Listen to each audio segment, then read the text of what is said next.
and what triple RC versus DROC is. Some of you may have heard of those acronyms, some of you may have not. But we'll end this morning session with that. So let me go into, so modifiers are yet another way to narrow down your search.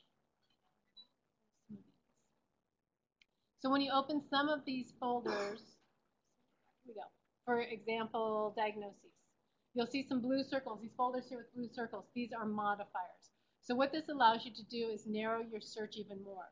For example, in diagnoses, you can narrow it down by clinical versus billing. So if you're looking for a specific patient set, and you're only interested in those that have a clinical diagnosis, you can pull in the clinical modifier. So we could use diabetes as like a classic example, maybe. So you could say for the diabetes diagnosis, other endocrine glands. So here's main bucket of diet. That's a lot of the diabetics, right? Just plain Jane diagnosis. 59,000. So that's how many people there are. If I wanted to say how many people have had it recorded in the EMR by clinicians, this will tell you the number where a physician has said they have diabetes. And it will be a number less than that total number because it will, one, the data is since 2007, and it's also just the clinical reporting. If you chose this category, this would be where the billing has happened, either in the hospital or the clinic, and they've reported diabetes. So in the search I did a few seconds ago, there are 55,000 of the 69,000 that were recorded in the EMR. And this one has 43,000 that are recorded in billing. And I could do both together, right? So this gets into kind of that choice thing I talked about. Sometimes you want to cast your net broadly, and you might say, I want to get anybody where there's any signal that they've ever had diabetes. Other times you may be asking a question where I really want to know, I've got a higher confidence this person is diabetic. And depending on how you view billing versus clinical records, you may say, I want to know the people who've had both the billers and the clinicians say they're diabetic. So those would be examples of where the modifiers come in. And you can open up the folder further to kind of know, was it documented in IDX, which is the clinic billing system, versus UHC, which is the hospital billing diagnosis codes. Again, we'll be adding to this to start to get the Epic-based billing records for JDocs and MAC. That's a goal we have this year. So we've got some gaps right now where we don't have it from that side of the house. And then on the EMR side, there's a number of different places in the EMR where you can say somebody has a diagnosis. Now, some of these features are not used very often.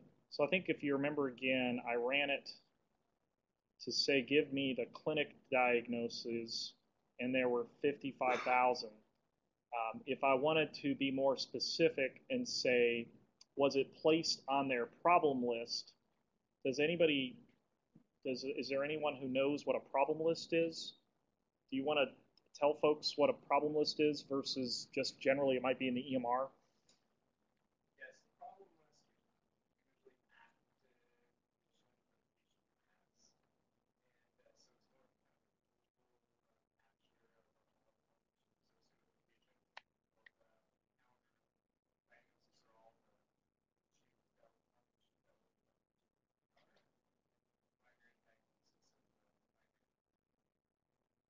So depending upon how it's used, you may say, I want to study a diabetic population where it's been elevated to be on their problem list as a recurring concern for this patient. So you see here how that would let you do it.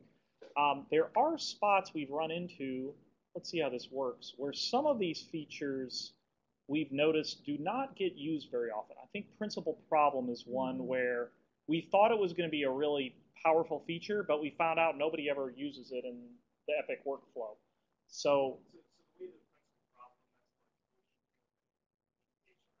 that's mm-hmm.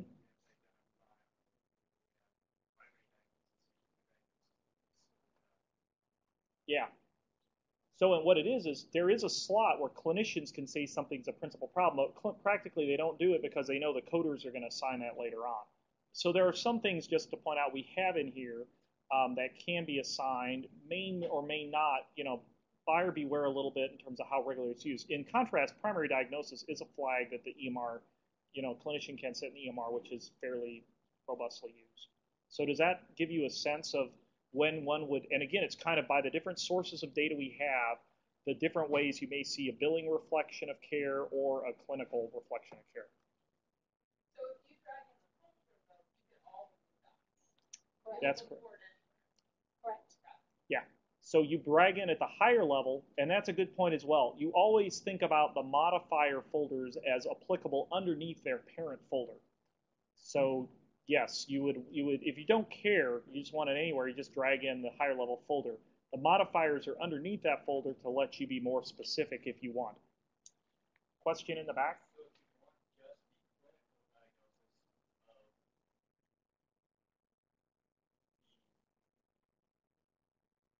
subcategories there of the IC90s, you don't want, if you're pulling in certain ones, if you grab above, is it going to grab just the clinical out of all below, or are you going to pull everything that's below? You need to. If you select clinical out of 250, are you going to get billings out of 250? No, okay, so the question is kind of, if I'm using this modifier underneath the 250s, what am I getting underneath all the children, right? You will only get the clinicals of all of its children. But, if you want to be, if you did want to do something where you said, for ketoacidosis, I want to get the clinical, but I don't care for hyperosmolality, you can mix and match these as well if you wanted to do that. I can't, that's probably a pretty rare occurrence, but you can mix and match these together in your query. Well, again, you can do it both ways. So I could say, give me everybody with ketoacidosis. I don't care how it's recorded, and I can run that query. It will be the same as this number here. I could say, no, I only want the ones that are clinical diagnoses, and that will only get the clinical. And then, of course, within this folder, there are subtypes, right? So I think if you looked at this, when I run this query, yeah, it's this 971. Well, it should be, although I think sometimes you'll see diagnosis codes that don't get more specific. They might be just, it may stop at the end of the road at 250.1. You know what I mean?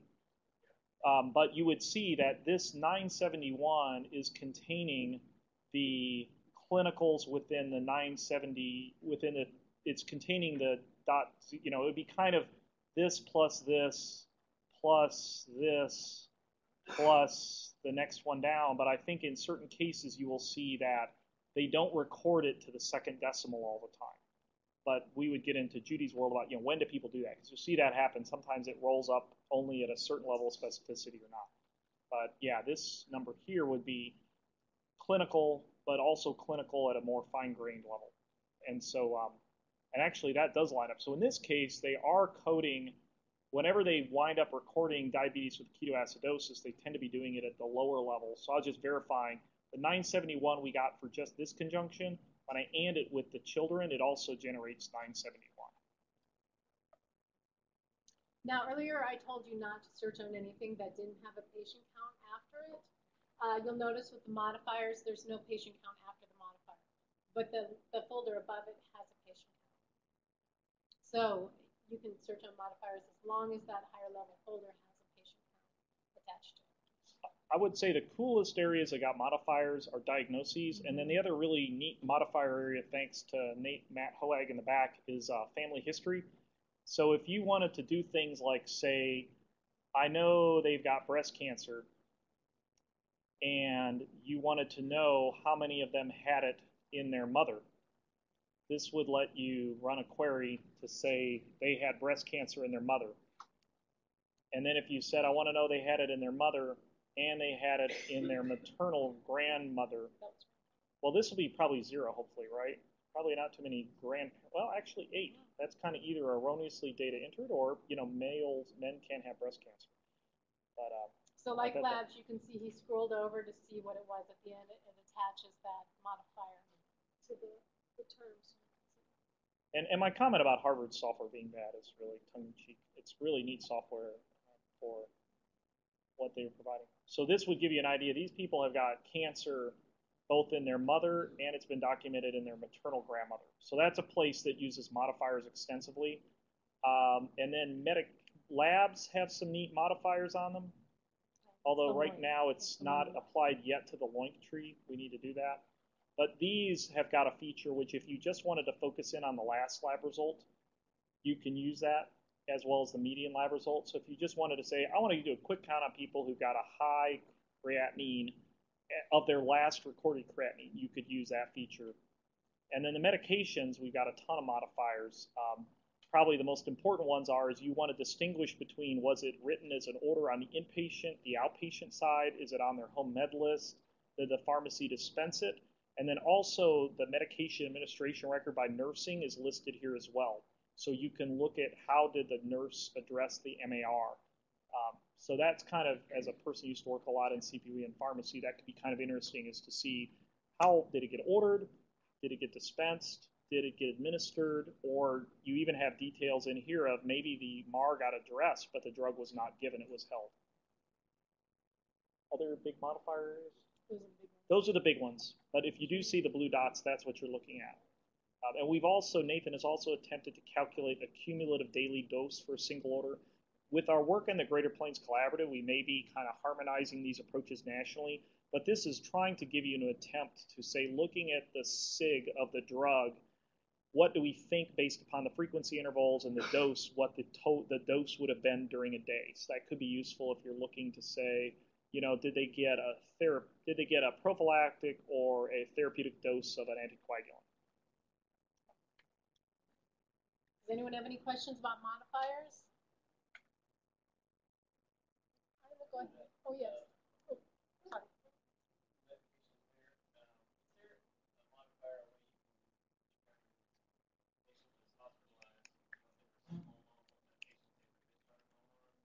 sorry. Discharge.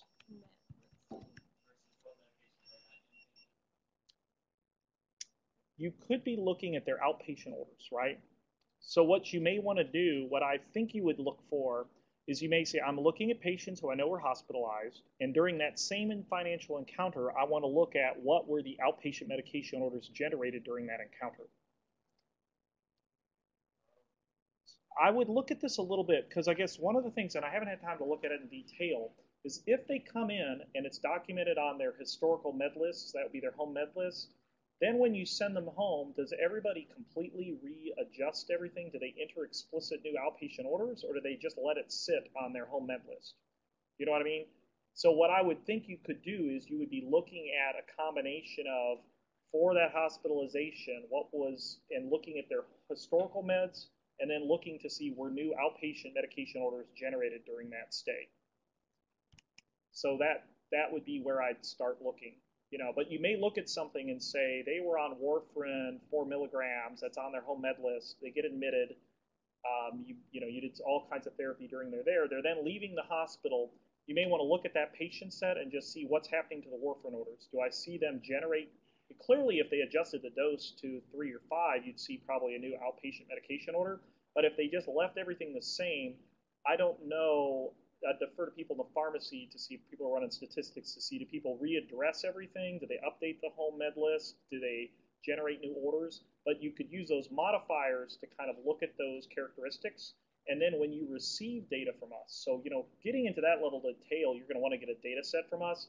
And then when we give you all the data, we're going to give you the data also with these modifier tags. So you can say, aha, it's a warfarin drug order that was generated, as an outpatient order, versus here's the warfarin dose they were on as an inpatient order. I think, it's good to, I'll just put a plug in. When you look at HERON, did everybody notice there's a button called Who's Using HERON? Did anybody see that button here? So when you use the system, we like this button because when Tamara gets questions, she can kind of see, has this person run any queries yet? So, but you can also use it to kind of get a feel for who else out there is using this system. So the other thing we'd love to see develop over time is, people in the pharmacy like Brittany Melton may be looking at this in greater detail, and it'd be good to have good discussions going on and then feedback to us what you're finding. Well, I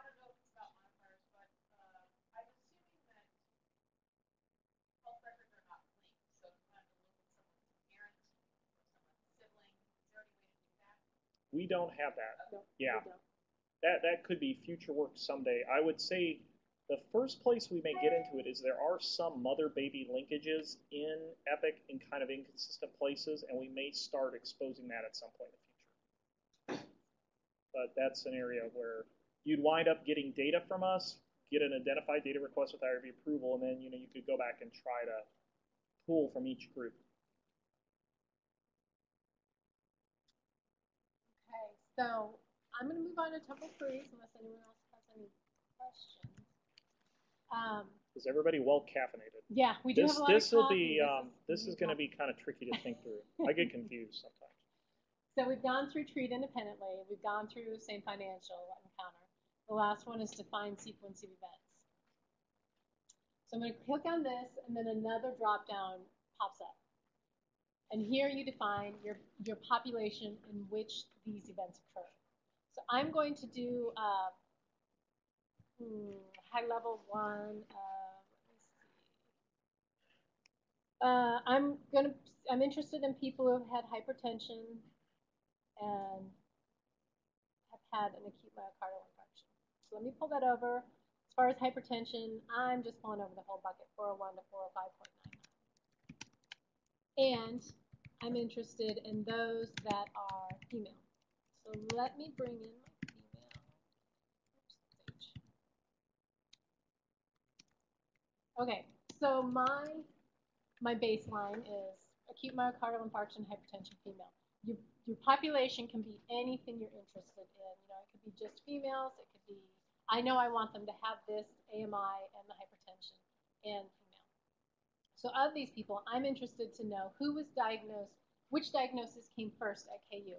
Did they come in with the AMI, or have they been seen prior and had a hypertension diagnosis? So I'm going to go to event 1. And here I will pull over the AMI. So that population is just kind of the main Venn diagram circle of they've had these 3 things, right? Right. And it could be more. You could limit it to an age. You could have people on certain medications. So that population can... It's just like a normal HERON query. Right. And now we're going to use the temporal feature. Right. So at this point, I added AMI. And I'm going to go ahead and do my second event, which is hypertension. And again, these can be more than one group. You can make this as complex as you want. For this example, I'm making it pretty simple and streamlined. But you can get very detailed in this. So at this point, you can add another event if there was another event you wanted to include. Although one point of caution, the software from Harvard at this point, it doesn't have full editing capabilities. So if you wind up making a mistake and you accidentally add like 4 events and you want to delete them, it doesn't do that very well. Right, you can't delete event. But it's amazingly powerful. It is. So at this point, I'm going to define my order of events. And here, there's a lot of functionality. You can do start or end of. I'm going to say the start of the first ever event of the AMI is going to occur before. I could do it after, I could do it on or before, but I want it to actually occur before the start of the first ever event 2, which is my hypertension. Here you can add by day, hour, month. I'm going to say by 1 day, greater than or equal to 1 day. So what she's done is she doesn't kind of, normally you think about it, I want to know, typically people have hypertension and then they have a heart attack, right? But you've just defined a group of people who, the first time we saw them, they had AMI, and then later they've had a hypertension diagnosis. Now, they could, what if they had a hypertension diagnosis before as well? Well, I'm going to do that next. I'll flip it. Okay. And see how many of them had the hypertension before the AMI.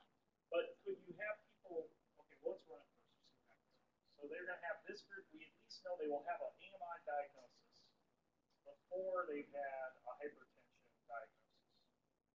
And the difference between has to be greater than 1 day. Correct. But, okay, let's see what happens. But some of the things, now how does it work? They could, what if they also had a hypertension diagnosis here? Would they also be counted? Nope. So they could never have had a hypertension diagnosis before. It is, yeah, exactly. So 376, so, first time walk in with the AMI, not the hypertension. So those could kind of be fresh to KU people. Right. They came here for a heart attack. We don't have any prior record of hypertension. Subsequently, they come back to follow up with cardiology and say, well, gee, they also have hypertension. Right. I'm going to go ahead and flip these events so to where event 2 occurs before event 1 by greater than or equal to 1 day.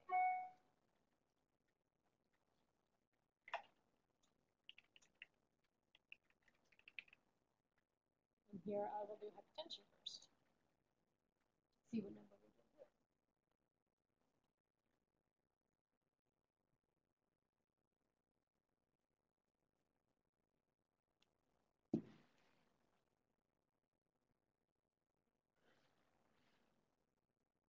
And so it's searching for, because I did not limit it, like I said, you can get as detailed as you want in these searches. I just did a general hypertension diagnosis and a general AMI. I could have done hypertension and medical history. I could have done, billing for AMI. I could have limited hypertension strictly to clinical. So there's varying degrees of how narrow. And when you defined your population, that was treated independently? It was. So it's kind of ever in their life. You could hopefully get really specific with this tool, because you could look at things while we're looking at more macro health issues with have these diagnoses ever occurred. If you're functioning more as an inpatient person thinking about inpatient care, you could be looking at things like, I want to know people who came in the door with a low lab value and then developed a high lab value after they were exposed to a drug. So here, as you see, we had 300 and some odd kind of fresh AMI cases. Here are many more people, what is that? Four times more people where they've had a history of hypertension in our records and then subsequently had an AMI. Does that make sense to people? So this can be very powerful, because I'll tell you, as a guy who writes code, to write the software to do this is non-trivial. To think about how you would go through a database and pull in information and try to filter one thing before another. So even though the user interface looks a little bit complicated, when you think about what it's doing, it's actually pretty neat that it gives you that capability right there for everybody to use. So kudos to Sean Murphy and Mike Mendez at Harvard for giving us that. And I'm running it now as a timeline to see if it will populate the timeline. And this is for the AMI prior to the hypertension. Okay. It's a smaller set. And so with the timeline, you should visibly be able to see, the AMI occurred before any hypertension diagnosis.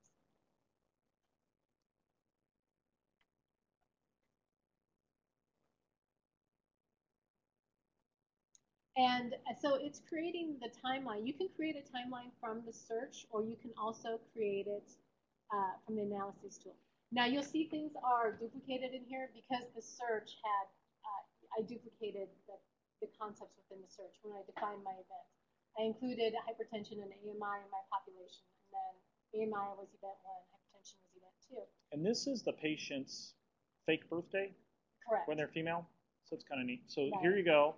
They were born back here, and then here's kind of the record of when we're seeing an AMI diagnosis being assigned and when they're hypertensive. And just to show you this timeline, this is Zoom tool, lets you kind of zoom in and out, and pan lets you go back and forth. So you could kind of say, okay, I want to zoom in on this area, right?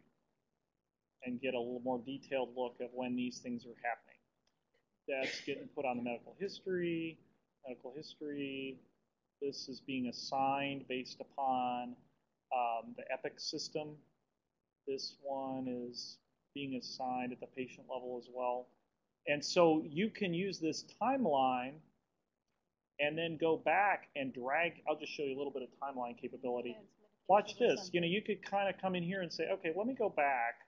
And you can delete, if you click on it once, it deletes it. So instead of having, so I can delete these, right? I don't need them on there twice. So it's not quite as but then I may say, it'd be really fun to see, did any of these folks have a length of stay in the hospital around these times? I don't care how long it was. And, if I'm a fan of, actually, we can look at this. For the more recent ones, we can say, what was one of these diagnostic-related group categories? and I think there's an HRQ quality measure around AMI. Let me just see here. And we could bring those into, I could do this. This is where it can get real fun, right? Because you can bring in all kinds of cool stuff. Like I could bring in, I'm interested in what specialties has this patient seen. So that could be really cool, is bring in the service lines, kind of get a feel for who's taking care of this pop. So you see here, I brought in that information, and that's another thing just to point out, is that when you're in the timeline, for the most part, if we've done our job right, what you'll see is you can, on some of these facts, you can hover over the fact to get more information. So this patient here had a hospitalization. During that hospitalization, that was acute myocardial infarction was assigned as diagnosis.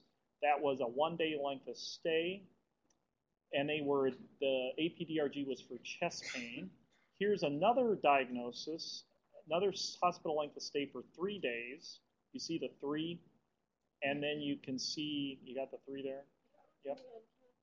And then you see that was for percutaneous cardiovascular procedure without AMI, so it's probably after the AMI, and they were documented as having hypertension. So, if I wanted to do more, so this, I think, just speaking for myself, when I'm starting to really understand what I'm looking at as a population, kind of, Tony and I were talking about, how do you start using this? To me, even though the timeline takes a little bit of time, it's really powerful because I may want to bring in other factors to look at. So if I did want to see something like, let me pick on a medication.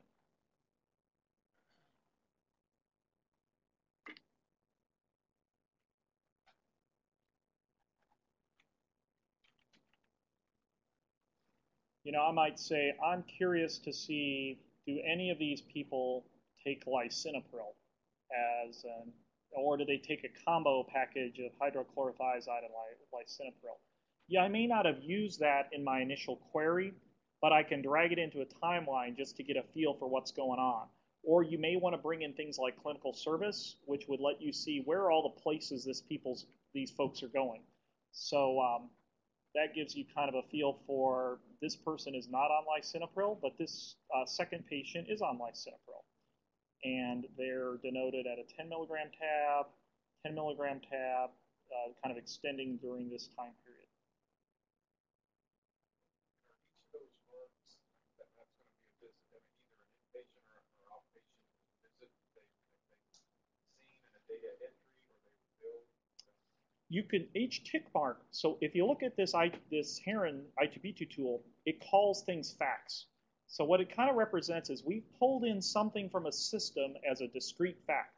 So you're correct. It could be when you're looking at something like a DRG, a fact could be, did they bill for a hospitalization and they assigned that diagnostic related group for that hospitalization? In the case of a diagnosis code, it could be that depending upon what's happening during a specific hospitalization, they may assign hypertension from number angles. Or in the case of like a pain score, you will see a fact every time on a nursing unit they address the pain score. So it depends on the fact, but a tick mark is basically any time in the database where we are observing that fact occurring. So if we looked at the flow sheets and looked at pain, now hopefully the timeline will still work reasonably well here. Because when you start dragging in things that happen a whole bunch, actually, let me just do it. That's a good one to point out. You notice how it popped up in me and it said, I didn't finish because there are more than 200 things called pain. You can hit it again. So see here it says the maximum number of terms is 200. It's just warning you there's a lot of pain things. You can go up to this checkbox and say, I don't care, display things up to 2,000. So when you hit things like pain or certain variables where there are lots of them in the flow sheets, you can just, oh, there's even more than 2,000. Okay, all right. Take it up to 20,000.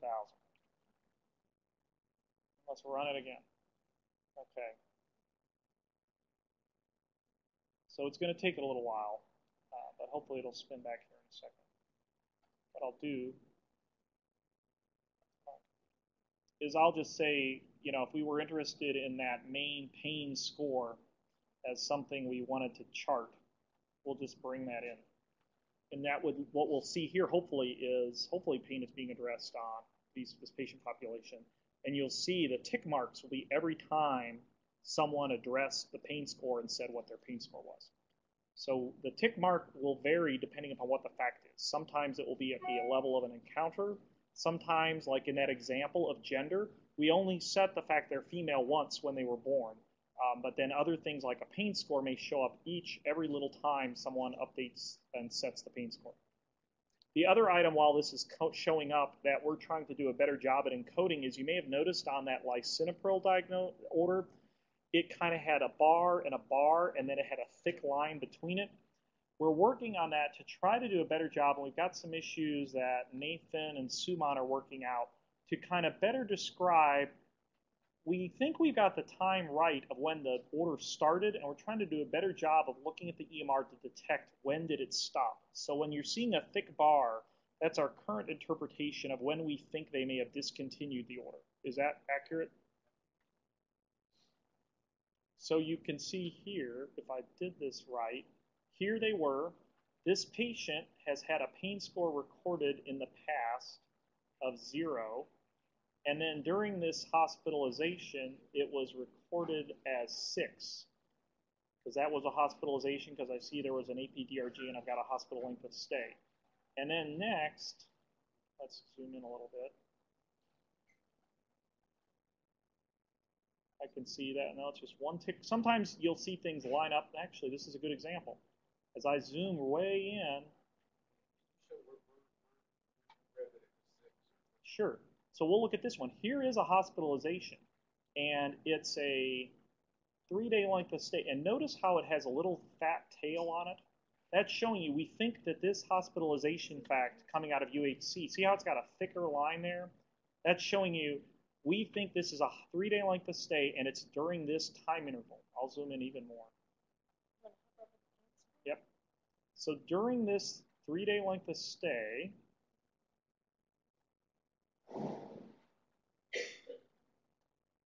we're going to zoom way in and look at this. They had, we think the length of stay started here, and they had a pain score of 8. And in the flow sheet system, they call that observation number 9. So the 09 dot means the flow sheet measure has a response of 9, because probably 0 is 1, and we're showing the value is 8. And then later on, and there was the time at the end. I don't know if you saw that. Now it's 2. So you can see them. And then here it's 3. Here it's 8. Here it's 5. Here it's 2. Here it's 1. And here it's 1. And that was just saying 02 says in the choices one has for recording pain. Let me show you. Going back to find patients. When we were looking at these pain scores, actually, when you look at this scale that's being used, notice that it has these choices. 1, 2, 3, 4, 5, 6, 7, 8, 9, 10, 11, 12. Response number 2, which we were looking at, is a pain score of 1. If we had seen the value with the other choice could have been, they didn't, they went to address the pain score, but the patient was asleep. So that's showing you those are the discrete choices for that scale. But you wouldn't want to get confused, because if you saw 02, it really means the pain score is 1. Does that, the first is kind of saying there are these choices in the EMR. The value is the second entity. And when you receive the data, you'll kind of get that back in a string, and then you can parse it apart.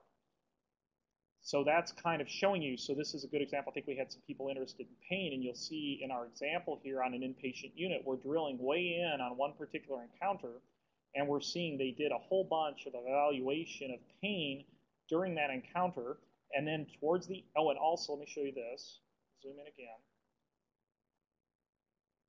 When you're in here, I can hover over it and see it. And then it's showing at the end 1912.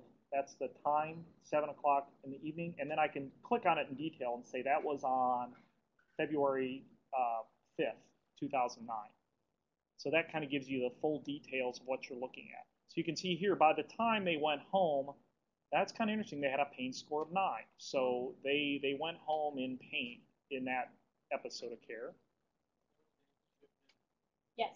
That's correct. That is date shifted, but like I said, every date in that record is shifted. So the timing is correct. It's just not the actual date. So then let's look at then they had another encounter. We'll look at their most recent encounter data. Or the prior encounter data you'd see there, their pain score was 6. So does that help people see, that gives you a feel for what you're looking at here. And then this was because we were showing off the temporal query activity, right? So here, actually, this patient qualified because the very first recording we ever had for AMI preceded hypertension diagnoses recorded there. So you're right. Same thing in the next one. The very first fact we've ever had recorded on them was an AMI diagnosis, and then their hypertensive disease diagnoses trailed that initial AMI diagnosis. Yes. So you find your event one. Is there a way in having diagnosis you can have that as discharge date? Yes. You can when you're defining your events, you can use anything in this navigation tree. You can have it be just one group. It can be multiple groups. It can be multiple items within a group. It's just however you want to define that event.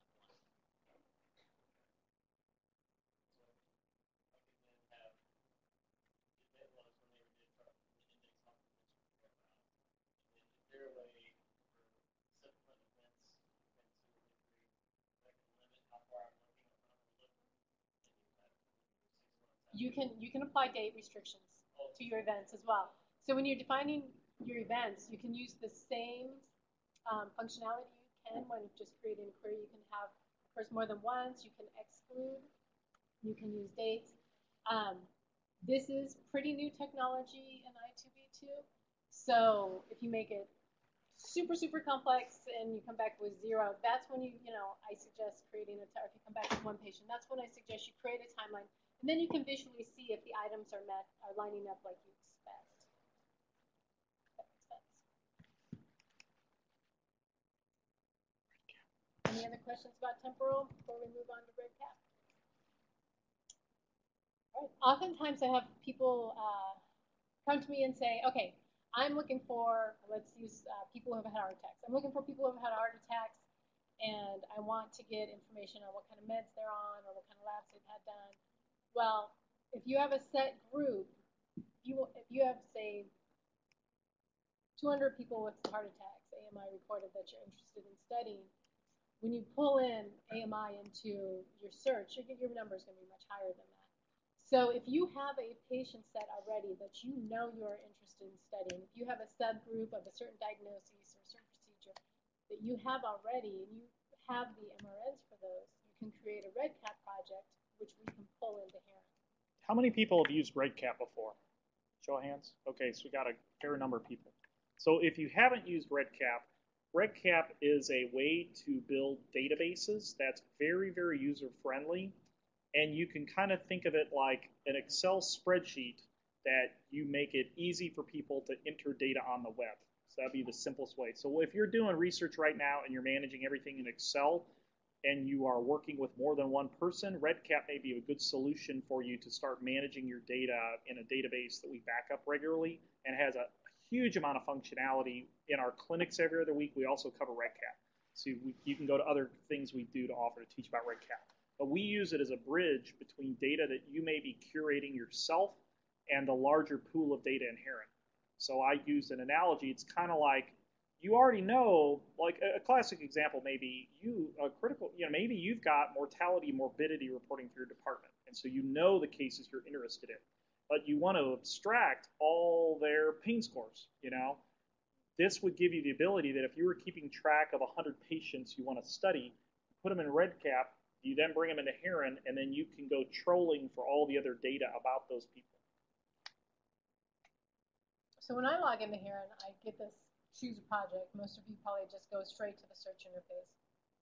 So I have the option to do just the general release, or I can search with my REDCap project. I chose REDCap, so when I go over here, there's a new folder here for REDCap, and this will contain my REDCap projects. Now, these projects are only visible to those people that are listed as users on the REDCap project. So that's why when you log in, you don't see my REDCap projects unless you are listed on those REDCap projects. So looks like I've got access to quite a few REDCap projects here. And at this point, I can take, let me pull in population health. This automatically limits any search I do from here to these 31,557 patients. So then I can go ahead and get additional data on those patients. Or any folder within that, right? Right. So within here, I can pull over those that were seen in dermatology, and that would automatically limit to those 5,700 patients. So this kind of reflects the fact that when we were working with the Yadal Hihi, originally we didn't have the clinical service lines fully loaded, but they'd been doing work, Christina and others, to kind of keep track of them by hand. And we said, oh, well, you can just bring it into REDCap, and then we'll pull it right on in that way. So you can merge what you were manually tracking by hand with what else is in HERON. So, and then these other ones are projects you've done for folks? And that's just strictly MRNs. So this one, you can see there's only one folder underneath. Is it complete, yes or no? This is just somebody had a list of MRNs. They didn't want to bring any other subfolders into HERON. So this was for some looking at tolerance and clinical outcomes of a certain bug. Correct. And they just had 215 people they knew they were very interested in that had that bug. And so they then say, I want to look at these people, and now even this could be interesting, is, give me the patient list of those 200 people. So, so that I could do something very simple like show me what they look like, right? So now, before in REDCap, all I had to do was just say, I'm interested in these MRNs, and now it's in HERON, so I can start to look at things like what's their ethnic makeup and race and gender and so forth. And then I could go in and I could start looking at, and what's their test results have been like? When do they have a positive culture? So it can be as simple as that, just these are the MRNs I'm tracking on my project, or it can be much more complicated like you saw for Yad's project. It can even be, let's see, this is one where it's simple as well. We've got the ultimate example is we've brought in the Alzheimer's disease registry, which has an enormous REDCap database with probably over 2,000 variables, 6,000 REDCap data entry fields, and now they can combine that data with the EMR data. So they could look and say, I'm looking at people in the REDCap database who are in our Alzheimer's registry, and I'm looking at cognitive decline. Let me see, have they had an MRI done as an order or as a procedure? They could link it to the data we have in HERON to say, oh, look at that. There's a subset where we have image results in the hospital. That might be worthy of study. So we think it's a pretty powerful feature for you.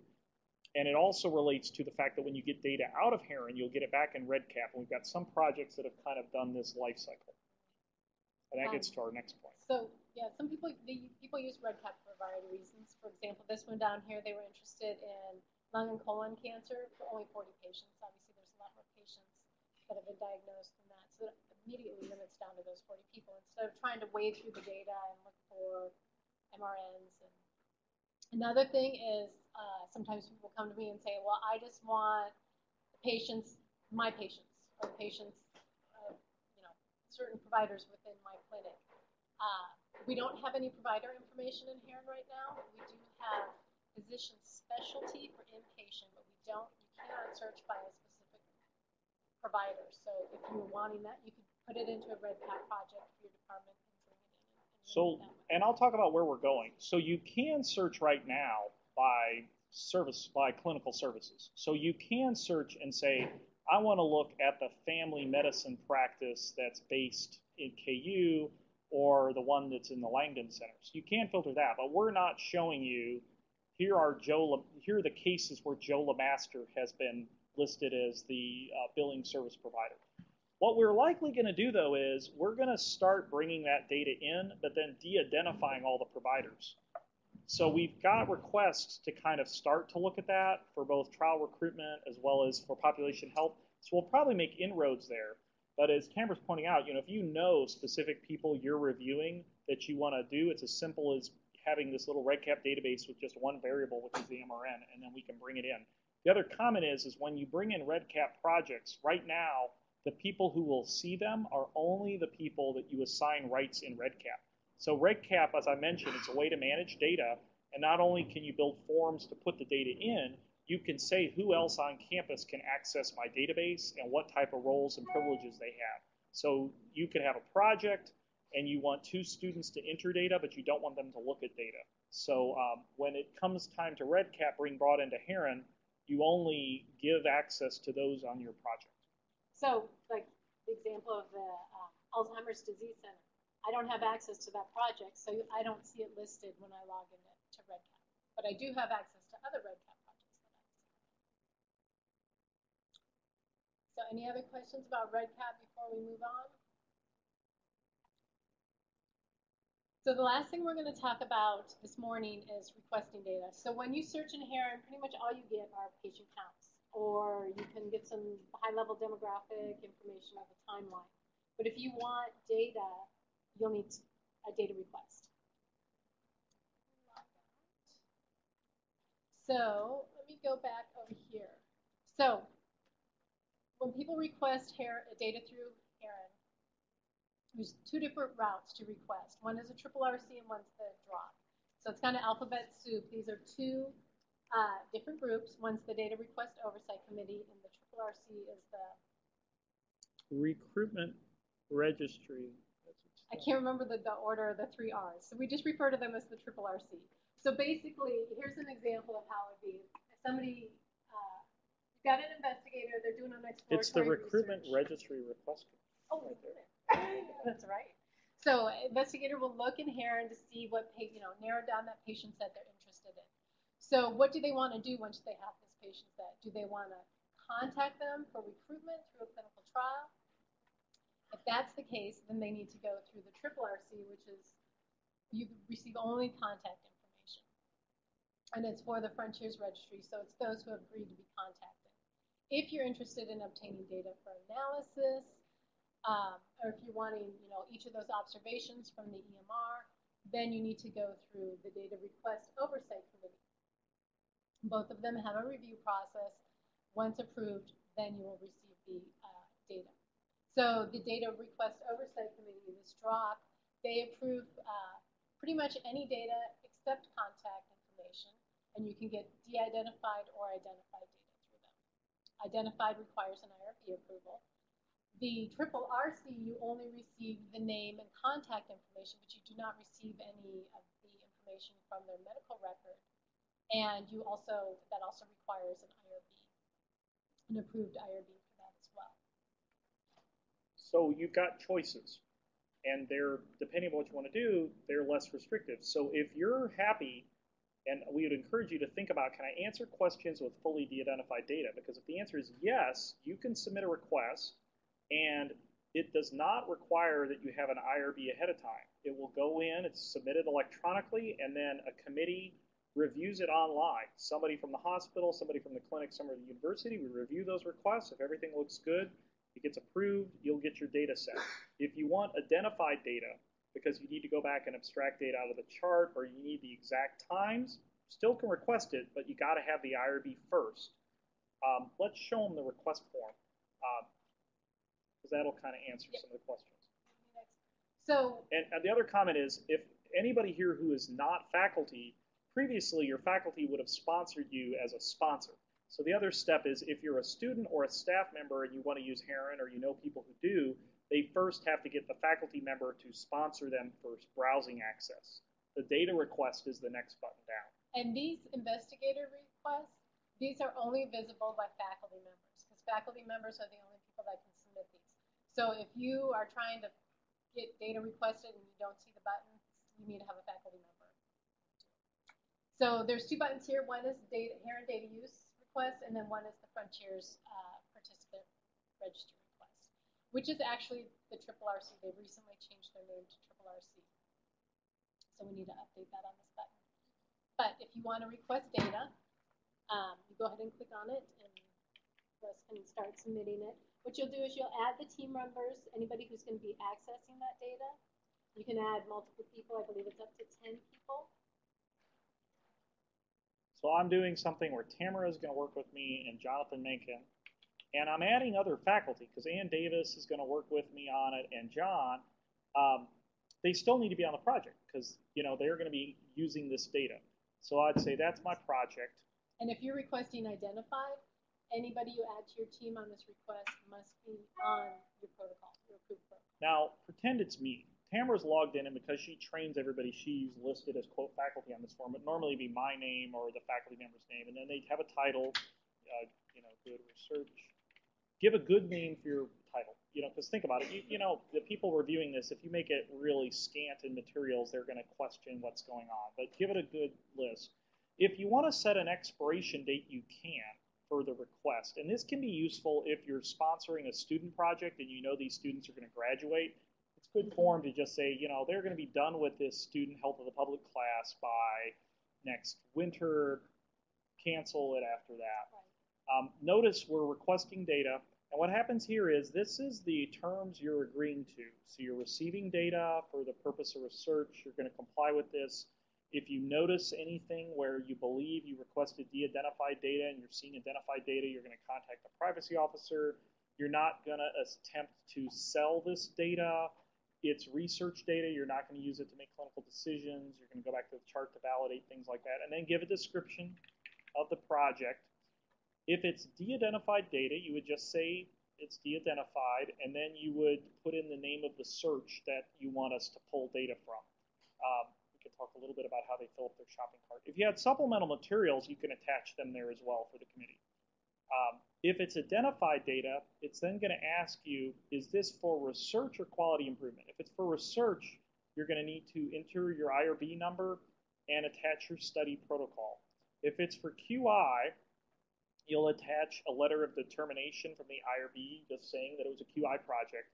And then people would just like to know, give us, an information on what problem are you looking at, what's the data, who's going to use the results of the analysis. Because people like Terry Rusconi and Chris in the hospital want to help close the loop and show that, hey, this is a great quality improvement idea, and they're plugged into this part of the team. The other thing down here is you're just asked to confirm that everybody you picked is an employee of the university.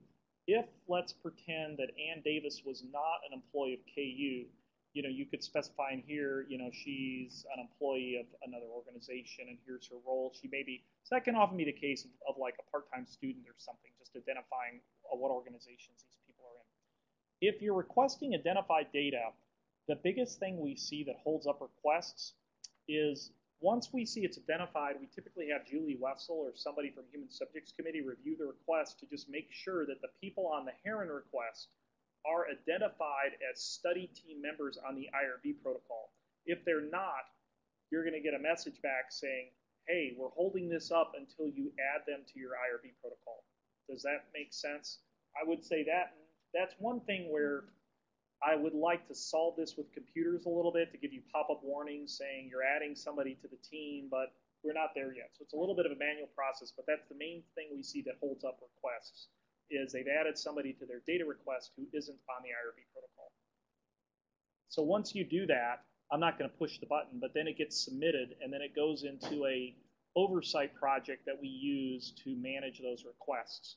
And then once it's approved, you'll see that it gets shipped out. Yeah, we usually say it's up to a week usually for the committee to approve the request. Once it's been approved, then we'll pull the data for you, and that's usually we say give us up to a week. So you're looking at a couple weeks before you get data. So this is an example of this oversight project. So it's kind of, these are all the requests for sponsorship we've had and for data. And you'll just see, here's some of the recent requests that have come in the door. And you'll kind of see, it kind of gives you a visual indication of, all three bullets are green. It's been reviewed by all three parties. We've got some of the latest requests have come in. It looks like Rusty McCulloch put in a very recent request, which hasn't been approved yet. That may be just dropped in right now. Yep. Okay. And so after lunch, and later in the afternoon, I'll kind of show you when you request the data. I'll give an example of what you receive, what you'll get.